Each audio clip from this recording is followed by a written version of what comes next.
We're talking to Alan Schubert. He is the Vice President, Operations and Tech Services at the El Paso Water Utilities. First thing I want to let you know about water utilities, it's not for profit. So it's not like El Paso Electric where the money that you're paying is going towards shareholders. This is a not-for-profit city utility. And that's the best thing, because you know that the money that they're taking in is actually going towards taking care of infrastructure and things like that. Now, having said that, we know that we all got a rate increase. So, why did we get a rate increase, Mr. Schubert? Well, because the way the system is going, every gallon of water that we need to produce in addition to what we have now is more expensive than the water that we've got. You know, we've run out, the simplest answer to your question is we've run out of cheap water. Okay. The well fields that we have are the cheapest water that we have. It costs us a little more money than that to treat the river water. Desal is substantially more expensive than that. And the other sources that we're having developed in the future are much higher than that. So the reality of living in El Paso, Texas is you're going to see rate increases. We have, and we've always taken great pride in the fact that we have the cheapest water in the state of Texas. But we live in the desert. We live in the desert, yeah. And that's not going to be sustainable over the long haul. We are trying to do this in a fashion where we're being reasonable. You know, we're trying to be as affordable as we can, but the cheap water's gone. Right. Okay, so the other thing is there was a stormwater fee increase as well. And I think what most people want to know is a couple of things. Why didn't we have flood prevention measures before Storm 2006? And why is it taking so long to get these measures in place? I mean, it's been, you know, over 10 years since that storm happened and really freaked everybody out. So how long does that kind of thing take? It takes forever. Oh no. What happened before 2006 was this. It was an evolution over time. When the oldest part of El Paso was built, there was no flood control built at all. Okay. When downtown was built, before the Rio Grande project was built, they would routinely move out of downtown and camp out on Rim Road because downtown flooded every summer. Oh wow, okay. So as that's developed over time, if you look at central El Paso, there's very little flood control in central El Paso. Come to the 60s, come to the 70s, come to the 80s, FEMA is formed. There's flood control maps developed, and they weren't developed until the early 80s, late 70s, early 80s. We start requiring developers to have flood control measures in development, but it's the more current development that has the better systems. So fast forward to 2006, we had an event. We had a tremendous amount of flooding in town. We had thousands of homes affected. We had thousands of businesses affected. People asked a very hard question, why wasn't anything done about this? And it's a value proposition.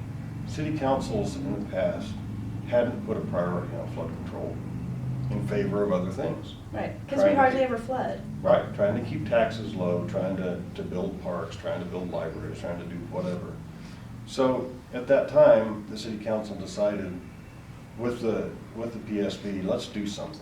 Let's create a stormwater utility. Let's start going after these projects and these problems. Okay, the first reality that hits on stormwater is this. Everything we do requires the purchase of property. Okay. Everything we do. So we have a project we call the Copia Pond project that's been on the books from the beginning that we're going to build next year because we finally got the property situation straightened out. Okay. We finally own the property. And everything we've done has kind of been that way. So if you look at like the Gateway Ponds project as an example, that required the purchase of more than 30 properties.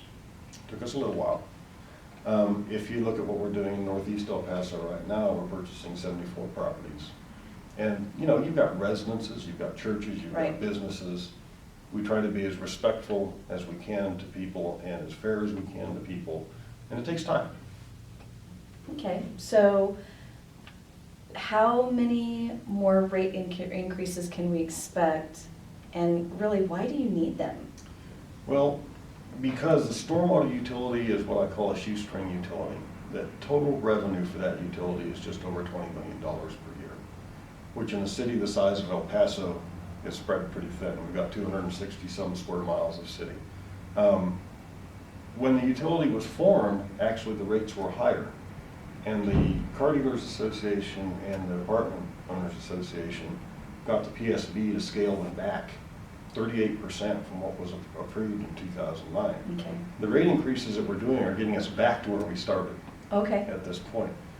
But because it's a $20 million utility and we're facing a $1 billion problem, we're having to bond money to build projects. Plus side to it is interest is at historic lows, so it's the time to be bonding money. But the reality of it is, without the rate increases, we don't have the capital to build the projects we need to build. So you're going to see rate increases, I think, for the foreseeable future. We're going to try to keep them as reasonable as we can. Okay. I think this year it's pennies. We're going to stick with pennies, Okay. I hope. But that's why you see them. If we didn't have the rate increases, we wouldn't be able to afford to build the projects we need to build. Okay, so basically the stormwater fee is, so basically the $20 million that you guys get is like maintenance. No, it's about $7 million of it's maintenance. Okay, A portion of it is paying off the bonds we've already bonded, okay, and then the remainder goes to capital. And the way that arithmetic works, if we didn't have the rate increases, we would have $2 to $3 million we could build capital with. okay, So by rate increase, we can bond more than that, so that we can get to the roughly $50 million budget that we have this year. okay. So I don't math very well. So a lot of the money is going, it's like if you have a house, a lot of the money is going to just the bill paying, the groceries, making sure that everybody's got clothes, things like that. And then sometimes you have a little bit left over to do like the home improvement projects. Right. Okay, And I think the more fair comparison is it's like owning a house that nobody put any money into. yeah, And it needs a roof, right, and it needs windows, and that's sort of the condition that we inherited. okay, And the city departments did the best job they could with the money they had. The reality of it is, it wasn't funded. right. And there's a lot to take care of. There's a lot, Okay. a tremendous amount. There's hundreds of miles of channels and pipes and hundreds of acres of dams and ponds that have to be managed with a crew of 52 people. So I have 52 folks in stormwater that are managing this entire city. We have more than 300 retention ponds. You're kidding, 52 people? That is correct. Oh my God, that's And crazy. so, when you see a retention pond and you go, why in the world has that not been cleaned up? Right, I'd be lying to you if I told you we could get to it once a year. okay, We just can't. But we will respond if you call us. If you see a problem. okay, If you see people have dumped trash into one of our drains or one of our ponds, we absolutely will respond. We want to Okay. keep things clean and functional as we can, but we have to do a whole lot with a little. okay, okay. Well, I'm gonna yell at you more on the radio about price increases whenever they do happen, right? Absolutely. Okay, I'll try to be as nice as I can, but man, I need my latte. I understand. I'm just saying. Yeah, I understand. Thanks for coming in, Mr. Schubert. Thank you. Okay, that's why you've got that rate increase.